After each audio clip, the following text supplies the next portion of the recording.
વિસાવદરની પેટા ચૂંટણીની જાહેરાત ગમે ત્યારે થઈ શકે છે અને એવામાં હવે નામોમાં અટકળોનો દોર છે એ શરૂ થઈ ગયો છે। આમ આદમી પાર્ટી તો ફૂલ એક્શન મોડમાં જોવા મળી રહી છે। ગોપાલ ઇટાલિયા સતત ખડે પગે છે। વિસાવદરમાં તેઓ ખૂણે ખૂણે ખૂંદી રહ્યા છે, જનતાને મળી રહ્યા છે, જનતા વચ્ચે રહી રહ્યા છે। ત્યારે બીજી બાજુ હજી સુધી ભારતીય જનતા પાર્ટી અને કોંગ્રેસમાંથી માત્ર ને માત્ર નામોની ચર્ચા થઈ રહી છે। કયા નામોની ચર્ચા કરવામાં આવી રહી છે?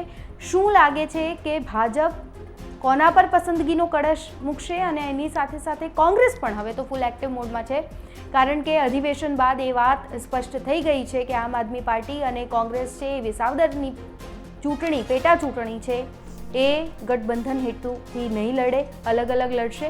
અને એટલા માટે જ હવે કોંગ્રેસના અંદર પણ ગડમથલ છે એ શરૂ થઈ ગઈ છે અને એની સાથે સાથે નામોની ચર્ચા પણ કોંગ્રેસમાં શરૂ થઈ ગઈ છે, એ પણ પૂરજોશમાં। ત્યારે કરીશું એક નજર એ નામો પર।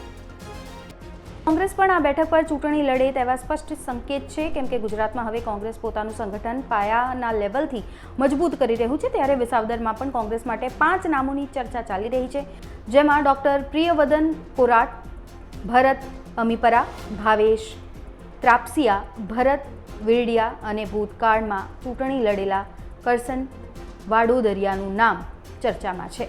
જોકે હજી સુધી ભાજપે કોઈ તૈયારી નથી કરી, પણ તે પહેલાં ચર્ચામાં ભેસાણ અને વિસાવદરમાં અલગ અલગ નામો છે, જેમાં વિસાવદરમાં હર્ષદ રબડિયા અને ભેસાણમાં ભૂપત ભાયાણી। જોકે આ બંને નામની સાથે જિલ્લા ભાજપ પ્રમુખ કિરીટ પટેલનું નામ પણ ચર્ચામાં છે।